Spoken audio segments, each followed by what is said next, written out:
All right, ladies. I know confirmations, appointments are in the process. I would love to just do a quick and dirty on what are recess appointments? How do they happen? And what power does the Congress have in the face of threats from Donald Trump? What you got, Tiff? The idea of this biblical curriculum being taught in schools, it's in the news this week, but there are a lot of other states that are trying to push this as well. Yeah. Hey, Rod, what's on your mind? We kind of left hanging in our last episode if it was even necessary to continue the podcast. Should we continue? And I think it's important for us to address what we're thinking. So that's what I want to talk about today. I appreciate that, y'all. Well, listen, let's get to it. Native Land Pod is a production of iHeartRadio in partnership with Reasoned Choice Media. Welcome. Welcome home, y'all. This is Guess It, episode 54 of Native Land Pod, where we break down all things, politics, culture, you name it, we got it. We are your hosts. I'm Andrew Gillum. I'm joined by my two favorites, Tiffany Cross and Angela Rye. What's up, everybody? I hope we're doing well. I can't wait to get into the show. On the topic of where we go from here, I appreciate you bringing that up, Angela, because I'm sure as you all were, really just overwhelmed by our community. I know that we've all known, and we brag about it all the time, how incredible the listeners and viewers are of this show and how much of a family we feel we have cultivated up to this point. Their responses have been quite incredible. And if you haven't been able to check them out, I'd love for us to just quickly maybe visit a few of them. Let's see what we got. What's good, Native Land Pod? Once again, I'm Lawrence and I'm in Dallas. I want to address the question posed at the end of today's episode. I just finished watching. I don't think you guys should stop. As a matter of fact, I think you have an obligation to continue. 3 of my friends, and this is very personal to me, 3 of my friends were not engaged in politics, didn't really care about politics. But, a couple of times we shared a blunt and listened to the Native Land Pod on my balcony. Not only did they get registered for this most recent election, but we had all kind of conversations about local politics, and they voted. They actually voted, and you guys were instrumental in that. So not only do I believe that you should continue the podcast, but I believe it's going to be absolutely necessary, especially for the next 4 years, not only instructing people, but kind of delivering education when it is obviously much needed. I want to hang out with him and his friends. I'm telling you, on that other day. Were you running another clip, AG, or that was the one you wanted to see? I thought you said run a few of them. I thought that they had put together a few of them, but let's hear from some more. Do y'all want to hear from some more? I was fine with hearing the diversity. I love that. Okay, Nick, let's hear another one. Hey guys, it's Dawn from Houston, Texas, and I just finished your episode, the first one, post-election, that I have been frantically waiting on, if I'm being honest. And in response to your question on whether or not you guys should continue the podcast, to put it bluntly, because I've already made 2 videos that are too long, absolutely, hell yes. We need you. We need the information. We need the sensitivity to us, to our culture, to our people. And your work that you've done even before this podcast and that you continue to do through it is going to be instrumental for those of us who are not interested in watching cable news, who don't trust the mainstream media anymore, who want to know the truth about what is happening around us and in our politics. I have shared you guys with so many people, so many young people who just don't have any interest in politics, and they've gotten hooked.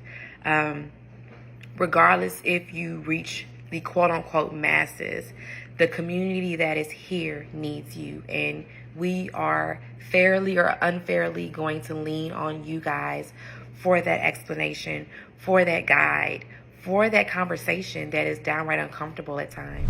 Wow.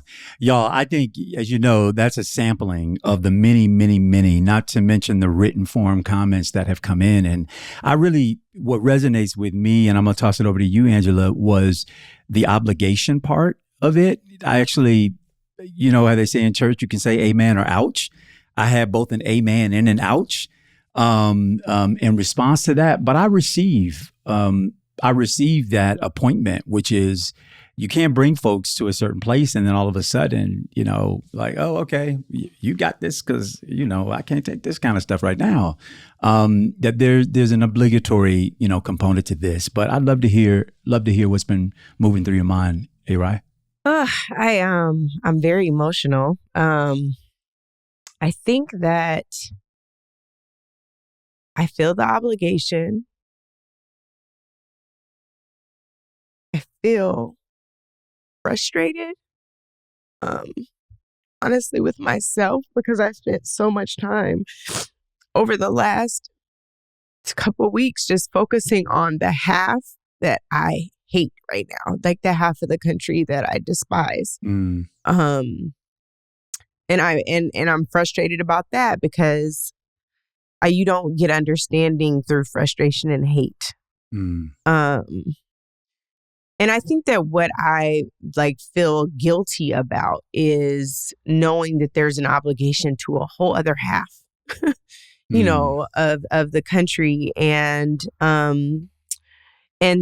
feeling like there has to be a conversation, you know, a come to Jesus, as they say, with so many people because we are really not on the same page. And I am at a loss at this point for how to get there. And so I think you guys know I'm fiercely competitive over all kinds of ridiculous things.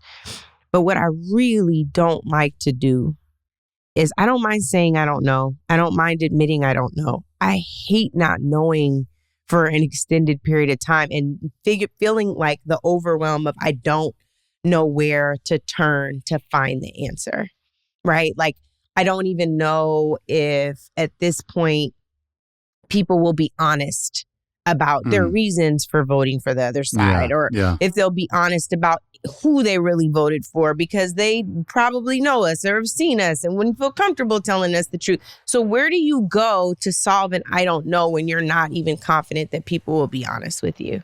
You know what I mean? And it's like the weight of that. We were in our group chat earlier, and I'm sorry if I'm flailing. I'm trying to make sense. You make sense.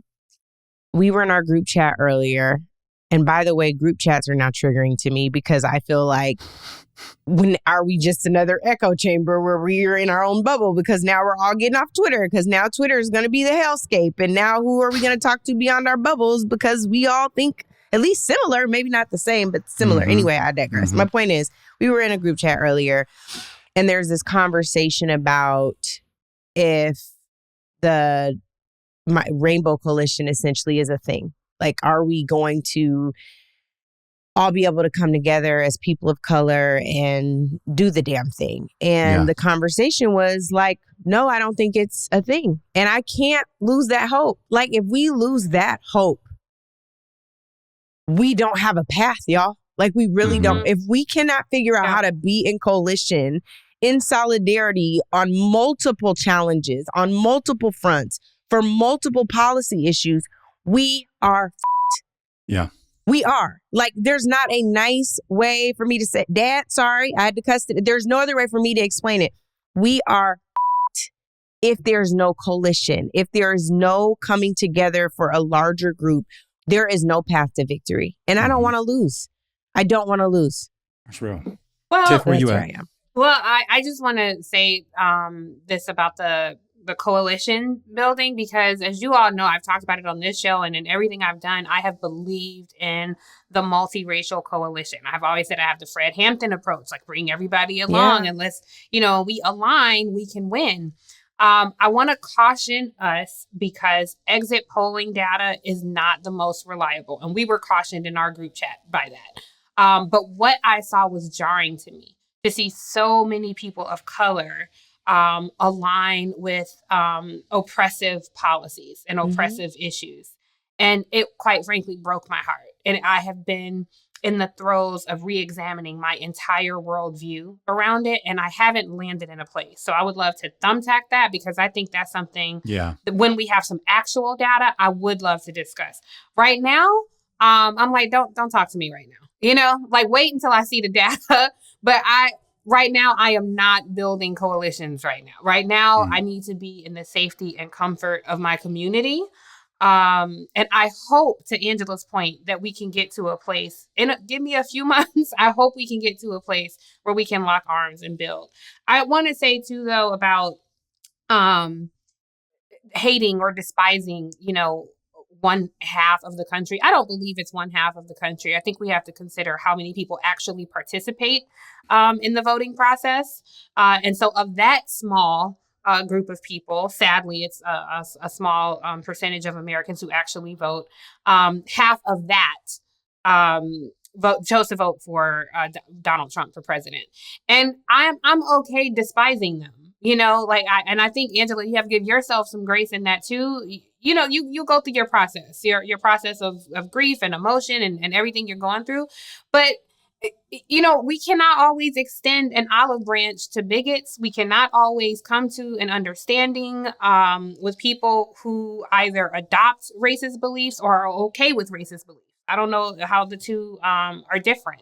So I just don't have this desire to understand that half. I don't think I'm in a bubble. I try to consume a lot of information from right-wing outlets as well, not regularly, but I think I dealt with white folks long enough and know enough white folks that I'm pretty clear on how people feel.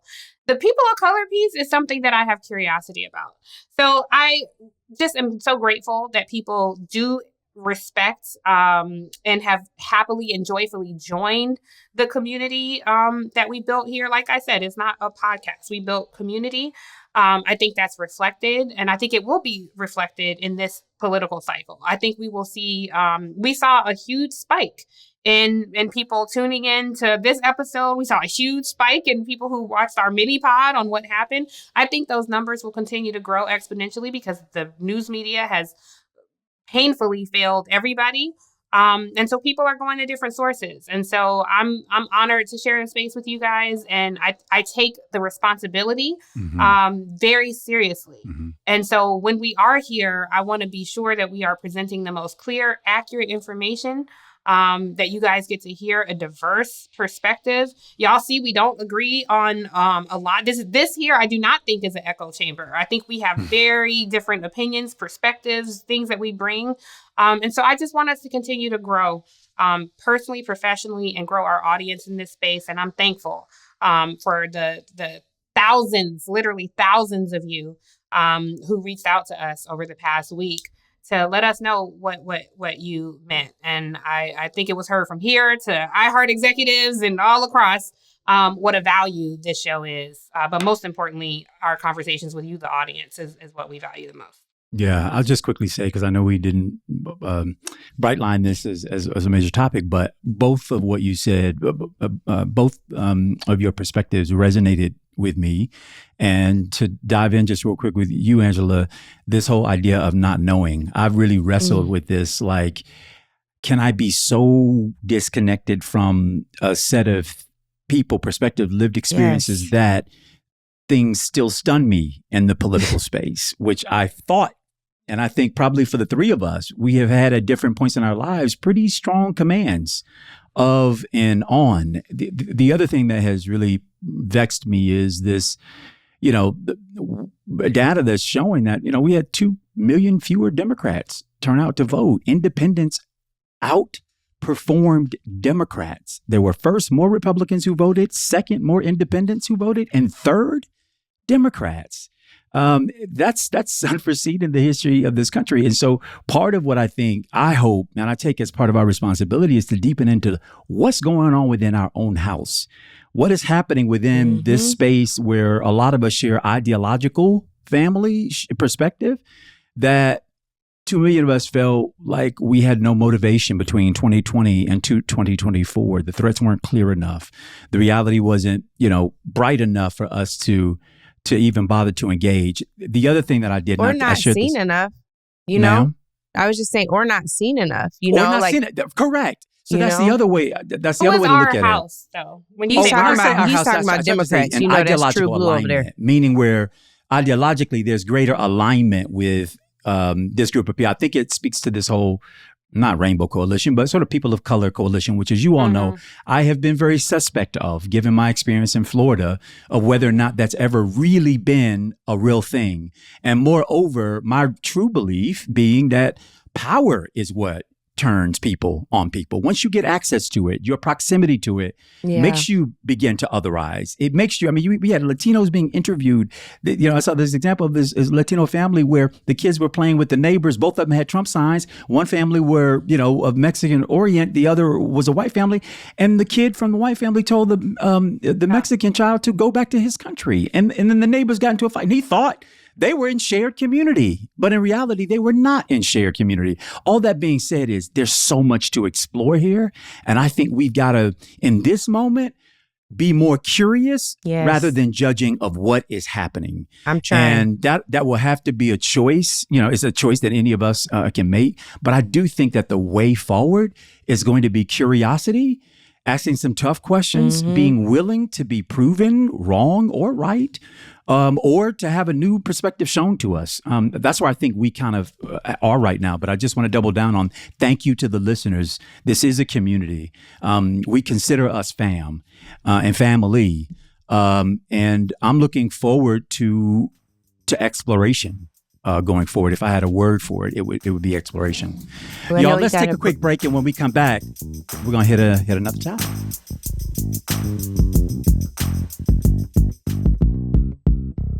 All right, welcome back, everybody. Listen, I know it's we're all still processing how we feel about this, but something that while we're paying so much attention to what's happening at the federal level, I do want to point out something happening at the local level, and that is this idea of having biblical curriculum taught in schools. This was in the news this week because in Texas, the Texas State Board of Education advanced a Bible-infused curriculum that will be optional for schools to weigh in. But there is a financial incentive for schools to start teaching biblical-based curriculum. This comes on the heels. I don't want people to think Texas is alone. This comes on the heels of Oklahoma and Louisiana. In Oklahoma, the state superintendent mandated public schools to teach the Bible. This is a clear violation of separation of church and state. And the superintendent in Oklahoma also announced the creation of a new Office of Religious Liberty and Patriotism that will be housed within the state's education department. This happened on the heels of Louisiana, which is currently litigating a state law requiring public classrooms to display the 10 Commandments. This is a move that they're also pushing in Texas as well. Multiple legal issues here, aside from the violation of separation in church and states. There are also political issues. This is why there is no off-year election cycles. Yeah. Take a listen to the superintendent in Oklahoma.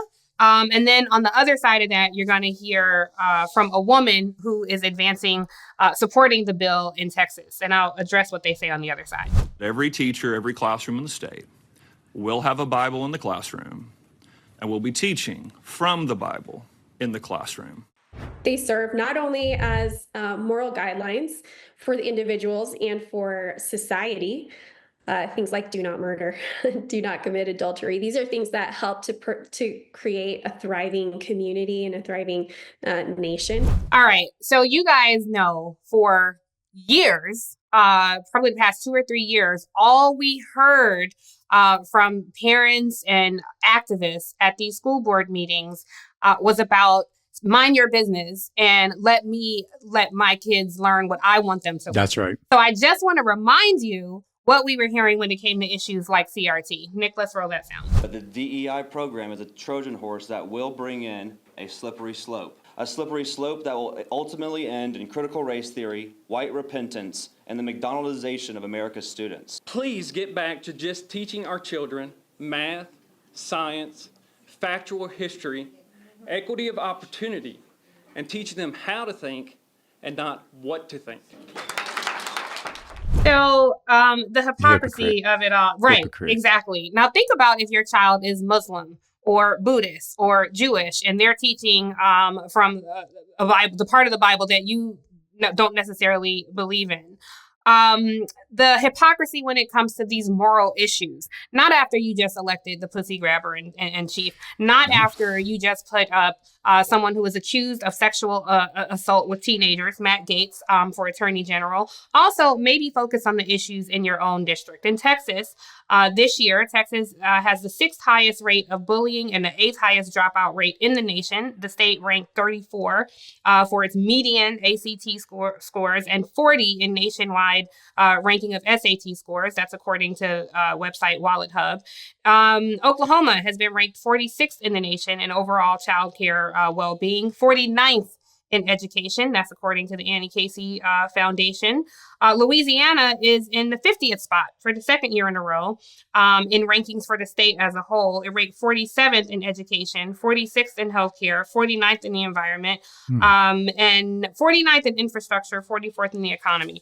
Please don't talk to us about how seriously you take education when you just put up Linda McMahon, former WWE executive, to dismantle the Department of Education. It's a shit show across the country. Yeah. You know, Tiff, the part that, in addition to obviously the offense to all different faiths that exist and those of no faith, quite frankly. And I'm a strong believer, go to church. And in fact, side note, all 3 of my kids joined church on their own, decision making this past Sunday.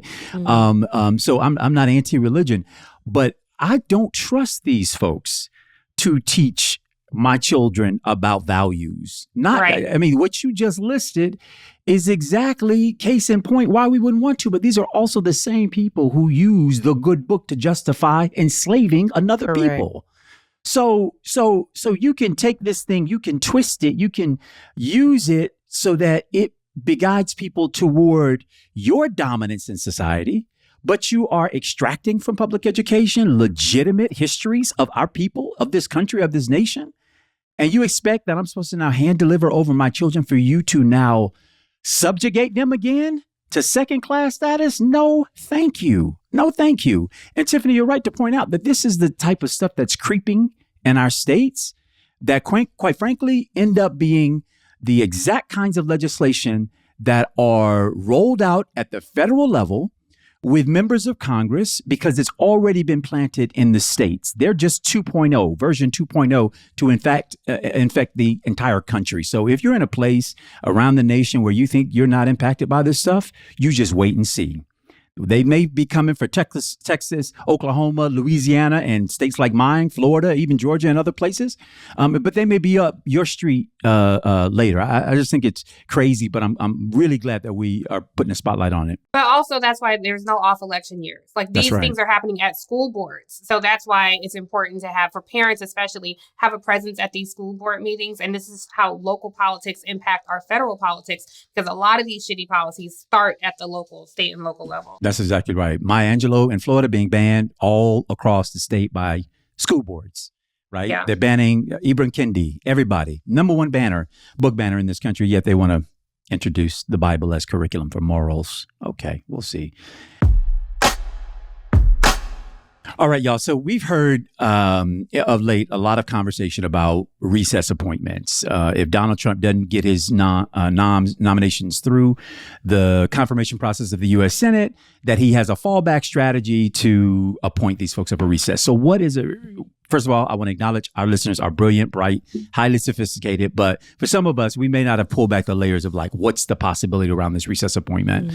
Recess appointments are obviously a power granted in the Constitution of the United States that essentially was established so that when Congress is on recess, that the operation of government, necessary pieces of government could still go forward.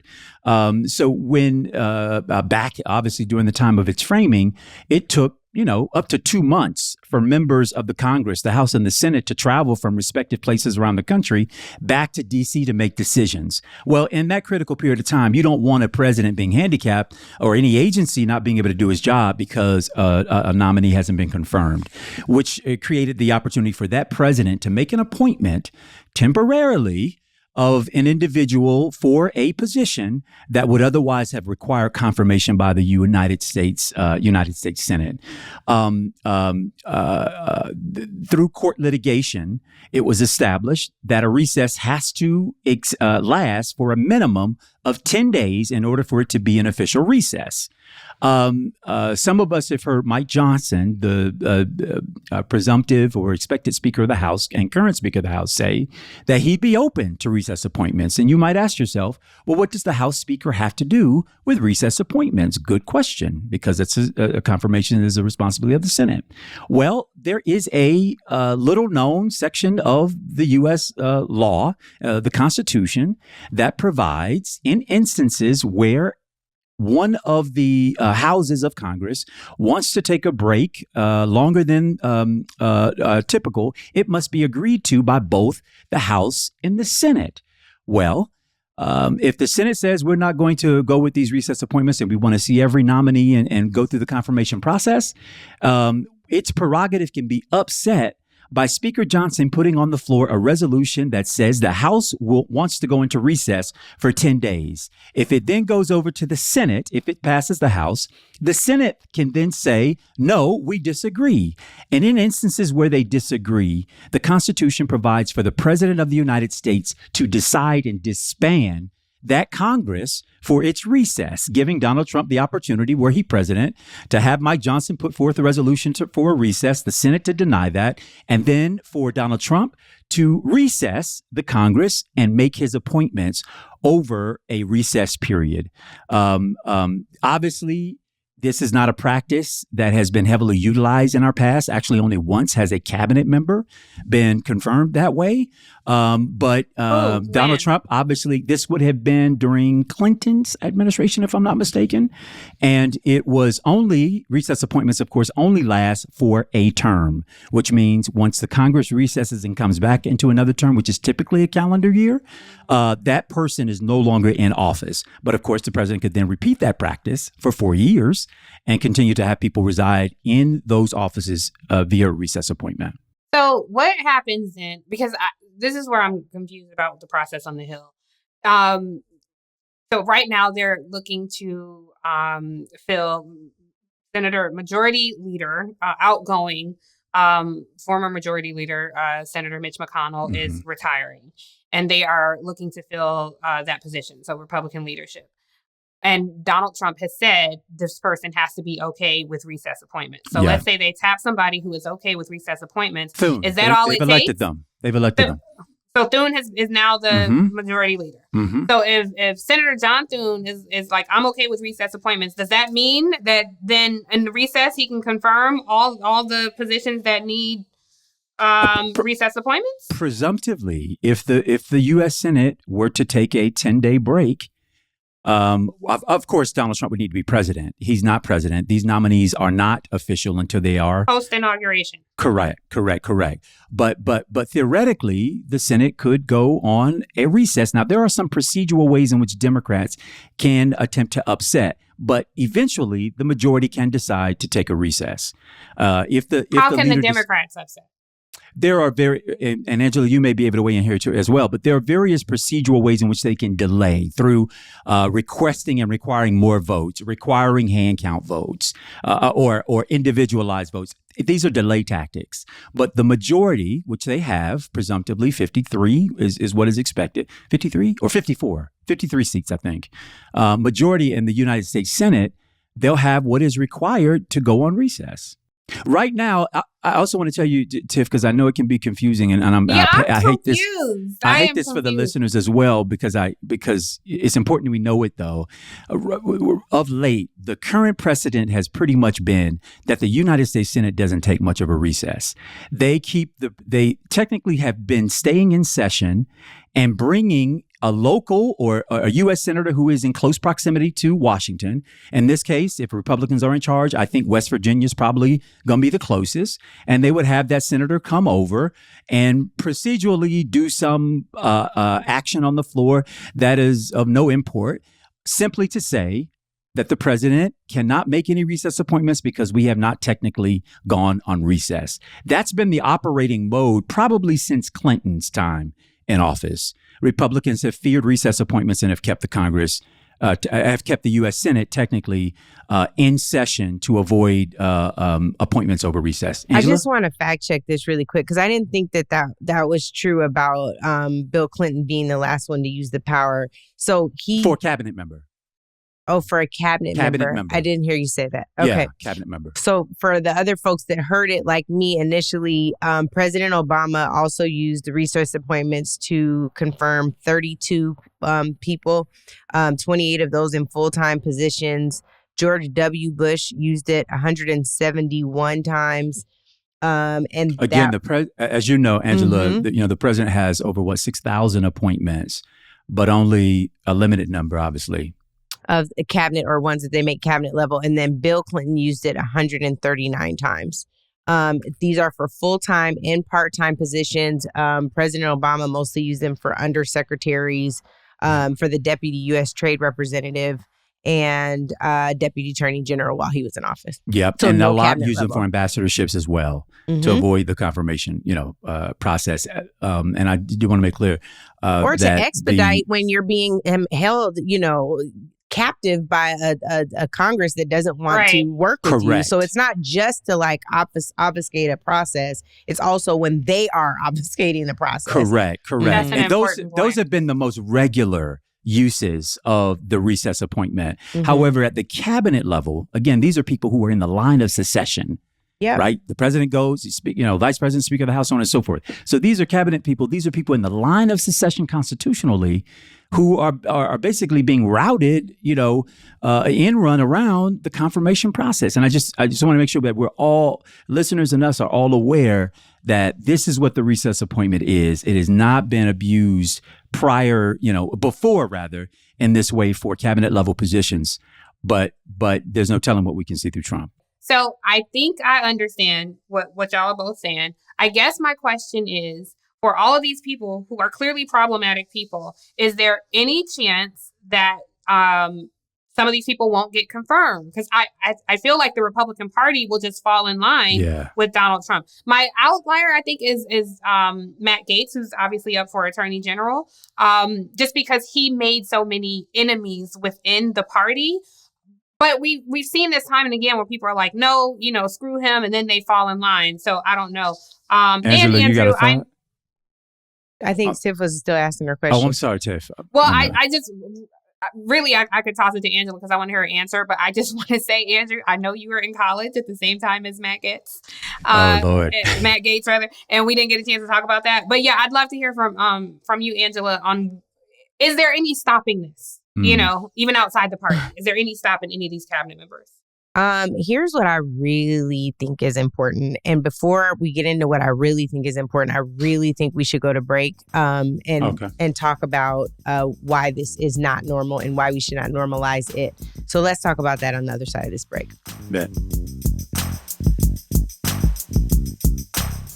Y'all, I know that we all understand that this is not normal. I do not want to talk about Donald Trump and the way that he plans to use his executive powers as normal. I don't want to talk about him abusing what we know he will do, which is abuse recess appointments as normal. And I want to be very clear to the listening audience that it is so abnormal that this man has also appointed people to the Supreme Court who will always side with him. So not only will he likely get every appointment confirmed, whether it is through the traditional way or the way that he will abuse a recess appointment that will only apply to Donald Trump and no other president if we're ever to get another president. But I want to be very clear about the fact that the Supreme Court, who took issue with Barack Obama's appointments to the National Labor Relations Board during recess, that they will be totally fine with Donald Trump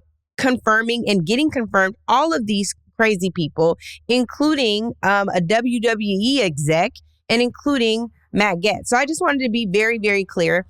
In case y'all missed it, this is not normal. This is someone who intends to abuse the process. This is someone who's been rubber stamped along the way.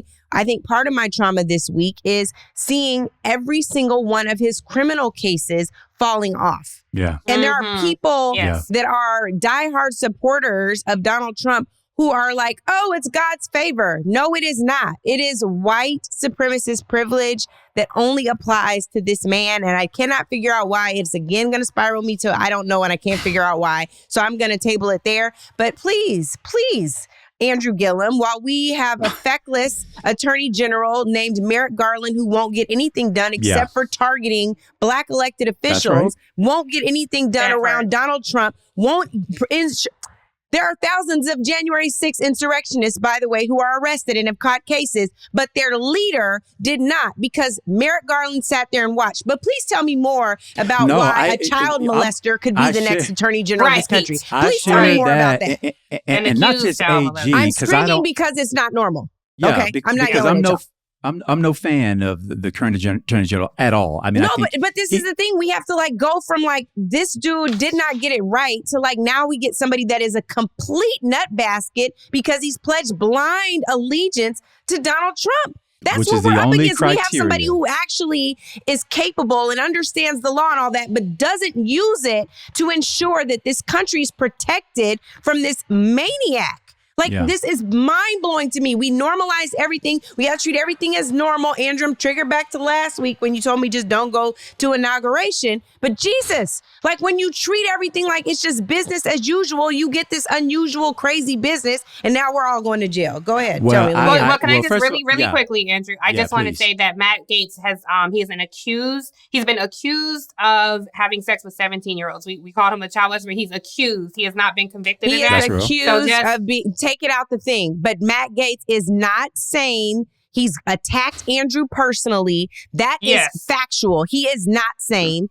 They will not sue me for saying he is not sane. And I will also say that this man, there were two women who testified before the House Ethics Committee under a sealed report that y'all still have not seen. I'm sure it's coming, that talked about his behavior with underage women, with minors. 17-year-old. These are minors. These are minors. These are minors. Paying for sex. They're minors. Well, in addition to them being minors, he's also accused of paying for sex, which is also against the law. Right. But I'm clear. Andrew, you went to school with them, so I want to hear. Or you went at the same time. We're in the same city. We're in the same city. So, but I would say this about, because I think it applies not just to him, but across the board to these nominees. The Trump administration has decided to waive, in the case of Matt Gaetz, as well as Tulsi Gabbard, as well as their nominee for the defense secretary, FBI background checks on them, which are in-depth research, interviews, and investigations on each of the nominees. He's waived it. I'd like to ask this question, which is, why is it that in the remaining days of this administration, can't Joe Biden direct the FBI to conduct these investigations right now under his watch? What limits the current president of the United States saying, I believe and I will direct this agency to investigate thoroughly each of the president's nominees and make that material available to respective committees and members of both the House and the Senate, on both the Democrat, Republican, and Independent, whoever else is up there in the Congress. But I just think that we should not yet let off the existing administration as a protectee of the Constitution and our democracy, if they still believe that it is such a threat and under such threat, that they ought to use the powers that exist right now to ensure that we get the information about these individuals that we need. Because I tell you, I'm shocked that Tallahassee is not already swarming with reporters from all over. I mean, Matt and I were at college at the same time. I was student body president at FAMU. I was prior to that Senate president. He was doing similar work over at FSU. My best friend and he are law school classmates, and so on and so forth. And the stories, and I can tell you even firsthand experiences of having observed the kind of person that Matt is, a man by age, but an adolescent by attitude, demeanor, and comportment, a troller in chief on every platform that allows him to still exist there. There are stories that go back to his days as a younger man, still an adult, in Tallahassee that really deserve some intentional investigative reporting. Like what? Well, I mean, I would say this much. Everything that you have seen him accused of up to this point today, should those things be confirmed and turned out to be true, know that didn't just begin at this point in his life. that pattern began a very long time ago, probably even before I ever encountered him or got to know him. When he was a student here at Florida State University, and I want to be careful here because I'm not suggesting that he has anything to do with it, but he had a roommate of his pass away inexplicably. There was an investigation that was undertaken by the Florida Department of Law Enforcement that sort of, at least it was rumored that it began as a homicide investigation, and then ultimately that went away, and it was just sort of ruled as some sort of accidental death, or I forget what the actual claim on it is, but that's the job of reporters to go in and to find out, to seek out the details. I want to know too. I don't know why it went away, but I should note that Matt Gaetz' father, Papa Gaetz, Daddy Gaetz, was a very powerful state senator at the time. Had went into retirement and is now back in governing power. And so there was a lot going on under the surface here. There are people who experienced him here, who rolled with him here, who know. And I guess if I had to call out to folks who were in Tallahassee in these early 2000s and forward, who remember that time with him, both as a member of the legislature, but going back to his time as a student at Florida State University, who know more, if you are on the side of saving our democracy, on the side of not having a retributive, tyrant of a teen serving as the U.S. Attorney General, then I think you have an obligation to reach out to your local or state FBI offices, offer what you know in secret, and let them do the work that they're supposed to do to unearth what is truth and what is not. I don't want to live in gossip. That's why I won't say more. But I will say there is more than smoke right now. And I think with a little bit of deep dive by reporters, I think you can quickly start to illuminate some truths for the American people to consider before this confirmation is seen by the U.S. Senate. Can I just say really quick about Matt Gaetz too, because I think it is important that our cabinet officials are above reproach. There's a biblical since we're teaching Bible in school, let's teach it on the podcast too, above reproach. And it is fascinating to me that the standards by which someone can be admitted to a bar, to practice law, are higher than what would be required of a cabinet official. And to me, what is also really frustrating, and I'm not saying that people don't make mistakes and that they shouldn't be forgiven, or that it shouldn't be disclosed, but it could be disqualifying for an attorney to have a DUI, right? To be arrested for a DUI. Yeah. Matt Gaetz also has a DUI on his record. Oh, I don't know about 3. I know about 1, but okay. So let's say that it's allegedly 3, right? Well, let's go with allegedly 1. But certainly factually 1. Certainly 1. Yeah, allegedly 3. Yeah. Maybe multiples. But I guess all I'm saying is I think that it is time for this country to take a hard look at the standards that are required for people to work a job.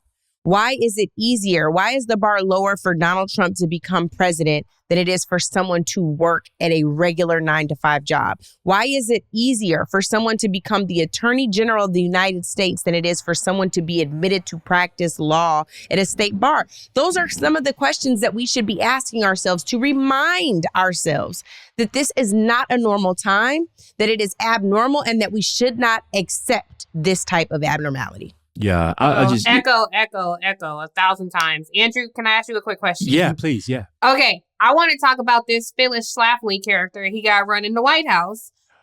He has named Susie Wiles, his chief of staff. As you all know, that does not need a Senate confirmation. You have personal experience with Susie Wiles. We didn't get a chance to talk about it last week, but I want to hear your story about her. Yeah, I'll say, I don't have dirt on Susie Wiles. What I have on Susie Wiles is the fact that she is a magic maker. I mean, she came in and took over Ron DeSantis' campaign when he and I were running against each other for the office of governor in 2018. And this is at the point where my poll numbers began to climb above his, and it almost in the last 30 days just sort of looked like the thing was sort of about to be done. And Susie Wiles came in to rescue his operation and turned, literally in 30 days, turned that ship, quite around. A very, very low-key operative. You're not going to see her holding press conferences. You're not going to see her out front. She, it sort of reminds me of a character from Scandal, where you sort of have this clutch player who is mysterious in many ways, sort of behind the curtain, but is extremely powerful, and frankly, quite impressive about the rescue mission. Does the rescue mission, does the fixing, and then I think turns out almost near unbelievable outcomes. And I underscored this sort of almost unbelievable part because I think, we ought to know. We need to know more. Well, they've since fallen out. She fell out with Ron DeSantis and Casey DeSantis because everyone was crediting her with DeSantis's win. They basically said there was no way. Susie comes in and she rescues it, and she began getting a lot of attention, which she usually pushes off. But without her permission, a lot of attention inured to her.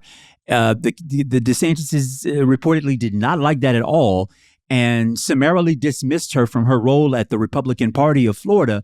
And later thereafter, Trump embraced her, picked her right on up, and brought her early on into his campaign as a senior advisor, and then later, obviously, as the co-campaign which DeSantis manager. tried to discourage and talk to people there to try to get tried to get them to fire her. I would say the DeSantis is. Yes, I think fair it's enough. very important to keep Casey DeSantis in the picture because of the very outsized role that she played in his life. And then last on this is the other Matt Gaetz connection is he actually played me as in debate prep as DeSantis' sparring partner.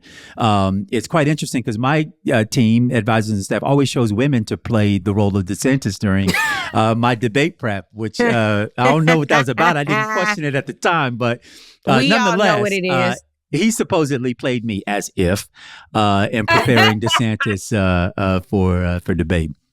But you're right. It's not normal. And that's why I want to press on this administration to do what they can with the power that they have remaining. I think they owe us some protection here to the extent that we can get it to unearth what needs to be unearthed. Because your point, Angela, around above reproach for a position like this really means that you can't hide anything that somebody else, a foreign government, or even a domestic citizen who could get a hold of, then hold over your head, the disclosure of that information over your head so that they can take from you, or really in this case from the American people, what is not owed to them. We need people who are beyond reproach, or they need to open up the closet and let out what is in there so that they cannot be bribed or held hostage by a citizen or a foreign government for information that they have over them. That is going to happen, friend, because that's the era that we're in. Like, let's just be clear about what they can't, like, all of this is going to happen. I think, like, the sooner we come to terms with the fact that this is where we are, the better off we'll be. Now, for those people out there who think that Donald Trump is like a black man because he had a mugshot, you'll probably appreciate this one, too. Fun fact about Susie Wiles is she lobbied for Swisher Sweets. So I guess there's a black card for you. Wow. On On that happy note, on that frustrating, we have to take another break. we'll. I guess it's time for a break. We'll go to a break, and on the other side of that, I would love to go to a viewer question that hits close to my heart, and that is about the punditry class and their hot garbage takes they've been offering us. So don't go anywhere. We'll be right back. Yeah, ma'am. Hey, Tiffany, Angela, and Andrew. My name is Donnell. I'm originally from Cleveland, Ohio, but I currently live in LA. And I just wanted to, get you guys' opinion on all these pundits post-election going around blaming wokeness as the reason Kamala Harris ultimately lost the election. Being that the term woke originated within the Black community, it kind of feels like a slap in the face, at least personally, as a Black gay man, especially being that the LGBTQ community supported Kamala overwhelmingly too. It just feels distasteful, and like I said, a slap in the face to me that they would go around blaming wokeness or being too woke as the reason, and it ultimately kind of makes me not want to support the Democratic Party in the future. But yeah, just wanted to get you guys' opinion on that. And yes, I think you guys should definitely keep going. Your voices are definitely needed in this space. I love it. I was born in Cleveland, Ohio, so homeboy. But I want to say the punditry class right now is trash. I'm so disgusted by all of it. Even the people that you see taking up space on these sets, it's like, show the viewers you have some respect for them, that you at least looked up something, that you are a subject matter on something, not just taking up space. But what happened earlier this week, it came out that Morning Joe host Joe Scarborough and Mika Brzezinski went to meet with Donald Trump. A lot of us weren't surprised by this, but I was really surprised that so many of you guys were. And so I was happy to get this question from this man talking about, blaming woke culture. This really isn't something new. So we really shouldn't be surprised by a lot of these same folks echoing these same garbage takes. And I just want to remind people who these folks are and who they have always been. I want you all to take a listen to Joe Scarborough in 2014. This is 10 years ago. This was on the heels of the St. Louis Rams players who walked on the field in 2014, as you all remember, with the hands up, don't shoot position. This is how the former Republican Congressman Joe Scarborough responded to that. I'll talk about it on the other side. So, these players can suggest that the St. Louis cops shoot black youth with their hands up in the air. That's cool with the NFL. That's cool with the St. Louis Rams. That's cool to suggest that St. Louis police officers in the town, probably a lot who go to the games and watch the games and are fans, the St. Louis Rams think it's cool for them to suggest that St. Louis cops shoot young black men who have hands up in the air, when we know that was a lie. It's a lie. And what was that gesture on Capitol Hill? Are more people like going, it doesn't matter whether it's the truth or not? I'm going to suggest that cops shoot people with their hands up in the air? What is wrong with this country? So on the heels of that, never mind that many witnesses say that Michael Brown, he did have his hands up when the officer shot him. Never mind that his body was left dead in the streets to rot for hours. Never mind that we routinely saw at this time, especially, and nothing that has really changed, black men, unarmed black men getting shot by the police. So I just, that was 10 years ago. So the fact that the media who normalized this foolish ridiculousness that we've seen in Donald Trump, they didn't remind people about Trump having Kislyak in the Oval Office. They didn't remind people about the documents case. They didn't remind people about who Donald Trump was. So it should be no surprise. And I would just ask people, if you don't like what you're seeing from the pundits, then stop watching. Because by you tuning in, you're saying, I approve of this. And you're giving them ratings. When they announced that they met with Donald Trump, they saw their ratings take a dive. So if you go back and watch, then they're seeing an uptick and they assume that you don't mind. When you tune into us, it says, hey, we see people like what they're watching. So we will expand this platform. We'll give more opportunity. When you tune out, it says, oh, people don't like what they're watching. So you are the real power brokers at home. Tune out if you don't like it. Speaking of normalizing, though, I want to get back to the cabinet. And I know that you got a lot to say about the cabinet. Which one did you say you wanted to hit, Angela? I forget. Well, since last episode, we've had a flurry. Oh, Dr. Oz. But before I get to Dr. Oz, I do want to address part of this listener question. I actually might piss y'all off. I do think that we have some soul searching to do because there are a bunch of us. I label myself as a progressive. I don't really hold a party label. And there are a lot of reasons. And I'm very concerned that the way that progressive people are being talked about within the Democratic Party is damn near violent right now. We have to have some conversations around how we define ourselves and then how those definitions are going outside. And so he brought up wokeism in his comments as well. And I think wokeness, so there's a definition from Oxford that says the quality of being alert to and concerned about social injustice and discrimination. Then there is a wokeism definition also in Oxford. It says progressive or left-wing attitudes or practices, especially those opposing social injustice or discrimination that are viewed as doctrinaire, self-righteous, and insincere. And I guess my question is, why is it self-righteous to desire to live? Why is it self-righteous to ask that police officers protect and serve all, not some? Why is it self-righteous to demand that my paycheck when I'm doing the same job as you should be the same? Why is it self-righteous for me to seek a mortgage loan and hope that my mortgage loan would be approved because of my credit score, just like everybody else, till we get rid of those things, and not disproved or denied because of who I am and my skin color and where I come from? Or the neighborhood you're choosing to live in. If you can even choose that, why is it self-righteous for me to desire to live in a neighborhood where my kids and my family can be safe because I deserve that and I can stay there and I can afford why is that self-righteous? And I think that is the conversation that we have to have. Why is it that your power has to be abusive to my dreams, to my liberty, to my freedom? Like, why is that the case? Yes, right. My mere survival. We haven't even talked about thriving yet. So I'm like, I am literally still at this crossroads. I get it with him. I get his frustration with the Democratic Party. And I also am curious. We've talked about it ad nauseum, I think, especially in our side conversations. But is the tent just too big? Is the tent just too? Are we at a point? Are we at a breaking point?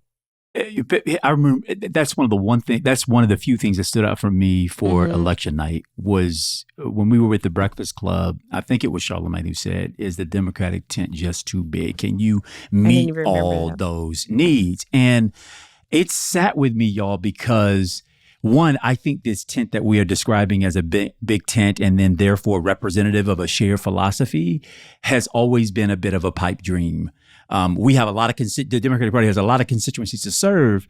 But as we saw from this last election, there were very important parts of that, quote, constituency who didn't feel seen, heard, spoken to at all whatsoever, and quite lightweight disrespected by some of what was happening, within that frame. I also think that we got to really face up to the fact, and this was posited by y'all, in the opening, this whole question of the rainbow, the coalition. What is that? Is that it appears to me that when certain people get access to power, they want to, exempt themselves out of the coalition and align with an interest that has worked overtime toward their suppression. And in fact, even when they join that coalition, this group is still working overtime against your very existence. Do you think the average run-of-the-mill Joe on the street is really making a difference between whether or not you are legal or here illegally if you look to them like a Latino? No, they're not. Most folks aren't going to displace that difference. Just like that incident of the neighbor and the neighbor. You may be a legal citizen. You may have been a born citizen here in this country, yet your neighbor hadn't even demonstrated an ounce of curiosity about that. You are brown. You are different. You are other, period. And so this tent thing and the question you're asking, if it's too big, let's go on a journey and find out. What I hope we can do that on the MiniPod, because I didn't know this was going to, it wasn't planned, but just hearing your response, watch Tiffany's face. I'm like, I want to talk about this if we can. Let's put a pin in it. What is the thing we want from our, political system, from democracy? What are our high hopes? Tiff, maybe we can imagine and find some hope in that. Yeah. Well, do y'all want to talk about that, or do y'all want to talk about the cabinet members on the MiniPod, or both? I would rather talk about. We won't get both. Yeah, we got time for because we're going on an hour. If we do calls to action now, we could potentially do both because it would just be a longer MiniPod, or we can get into the cabinet now. I'm just gonna say real quick, this cabinet is trash. Oz. Yes, real quick, the cabinet is trash. Dr. Oz, my grandmother, before she passed, God rest her soul, Graham used to always talk to us about, Dr. Oz said. And I just would like for him to stay his ass on somebody's TV screen and out of the Department of Medicare and Medicaid services, centers, excuse me, for Medicare and Medicaid services. That's not where he belongs. I'm deeply concerned by most of these picks. We don't have real time to get into them, but just know that He has put in the head of personnel, someone who's ran his publishing company specifically for his books. This is literally a cabinet of Donald Trump stans. That is what you have. People who have pledged blind allegiance to this man. I don't have another thing that is thought-provoking to say about this, except for Dr. Oz said, I really don't want you running this, sir.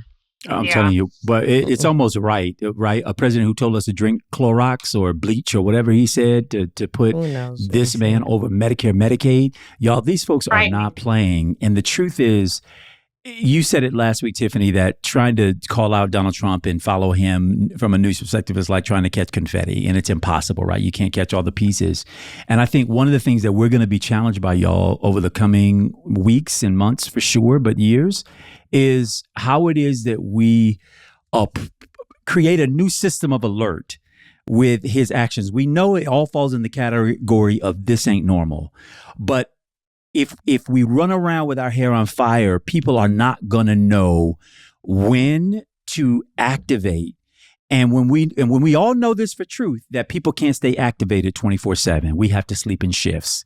So crews got to be ready to move in when they are at their designated time. And so everything is going to feel emergent with this guy. Everything is sky is falling because it truly is. These appointments are deplorable. I ain't calling people deplorable. The action of putting these people where he's trying to put them.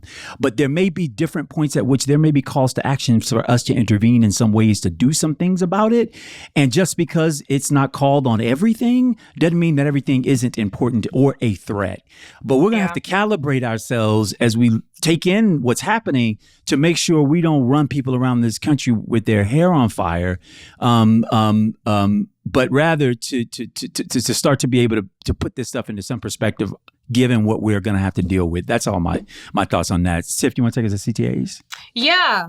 So just to be clear, we're going to talk about what we want from our political systems on the MiniPod. Yes, that's what we want to do? Yeah, I think so. Okay. I think that's where we are. And just a reminder to the viewers, you can catch those MiniPods. They drop every Monday. And so, we'll get into that. I'm excited about it. I really kind of already gave my CTA, but I'll just reiterate. If you tune into some garbage, they think that's what you like. So you are the person who's the real power broker. Stop tuning in the garbage. Stop listening to garbage. And the thing I've said repeatedly on here, I'll keep saying it. Please share responsibly. There is so much misinformation, doctored tweets, AI videos. Yes, it is. Just take a quick second before you share something and just see if it's accurate or real. I've had so much hit my inbox just this week alone. So just take a quick pause before you post, before you share, before you drop something, just to make sure that it's accurate, because we're about to be flooded with a lot of foolishness and garbage that will sound fake. But it's sadly real on a lot of cases. Right now, Donald Trump has 16 cabinet appointments. Who knows where we'll be at by next week. So stay in the know. That's right. That's all I got. Angela, what you got? I'm going to tell y'all to track the cabinet appointments. Make sure you read up on who these folks are. I've not seen anyone yet that I'm like, you know what? That's a great pick. Surprisingly great pick. I am underwhelmed and really pissed. So that would be my call to action. Please make sure y'all are checking out these cabinet appointments. Yeah. And keep your videos coming. Your questions, your comments. You guys have no idea how important it is to hear from you. We're going to have a town hall style podcast over the holiday, sounds like. Yeah. And that's because you all have sent in so many videos. So keep them coming. Yeah. And actually mine picks up from where you just left off, Angela, which is the commenting and the being engaged. And I don't mean just on our platform. Some of the ways in which I think we're going to be able to raise the heat about some of these nominees in the coming weeks and days is by hitting on our elected officials. Everybody lives in a state and's got 2 representatives in the United States Congress. In the United States Senate. They need to know that you expect them, particularly the Democrats, but also the Republicans, because they've got the majority. But we do not expect people who share our philosophical beliefs largely between the two systems to roll over to anything that Donald Trump is pushing. Yes, it is going to be unfair because you are going to have to work around the clock. Your staffs will have to work around the clock. But there are not a lot of protections that people are feeling right now. We're not feeling safe, secure, held in good arms in the upcoming a couple of months in the next 4 years. And so now is the time. I mean, I'm a little bit outraged to see the Democrats only just now came up with a strategy of pushing through judges and only coincidentally were able to get a procedural vote passed to get some of those judges through because a couple of Republicans didn't show up. We ought to have real fail-safe plans for what we are going to do. I expect Democrats to manipulate and use the rules that are on the books to the success rate that Republicans have used them when they have been in the minority. They've used them, they've exercised them, and now it's y'all's turns to get up. And it is our jobs, us, the citizens, the residents in these states, to email, call, be in touch with the staffs and the offices of these members so that they can hear from us. Because if they don't hear from us, y'all, they do just like we do. They're like, oh, there's no heat on that. There's no heat on that. No, there's no expectation. So that's it for me. And I'm sorry that was a long CTA, but I just want to warn us that this is what's going to be required of us, our full engagement with these folks. Y'all, we appreciate, all of us, you joining us for this episode, and we hope that you will join with us in the MiniPod. Y'all got some parting words otherwise? Nope. Bye. Let's get to it. Welcome home, y'all. Before we leave this show, I want to remind everyone to please leave us a review and subscribe to Native Land Pod. We're available on all platforms and YouTube. New episodes drop every Thursday. Also, please don't forget to follow us on social media. We are Angela Rye, Tiffany Cross, and I'm Andrew Gillum. Welcome home, y'all. And guess what? There are 712 days until the midterm elections. There are no off elections. Thank you for joining the natives. Intentional with the info on all of the latest. Rye, Gillum, and Cross connected to the statements that you leave on our socials. Thank you sincerely for the patience. Reason for your choice is clear. We're so grateful. Took the oath to execute roles. Yeah, faithful. Preserve, defend, and protect the truth. Even if painful. Welcome home to all of the natives. We thank you. Welcome home, y'all. What's Welcome up, home. sis? Native Land Pod is a production of iHeartRadio in partnership with Reason Choice Media. For more podcasts from iHeartRadio, visit the iHeartRadio app, Apple Podcasts, or wherever you listen to your favorite shows.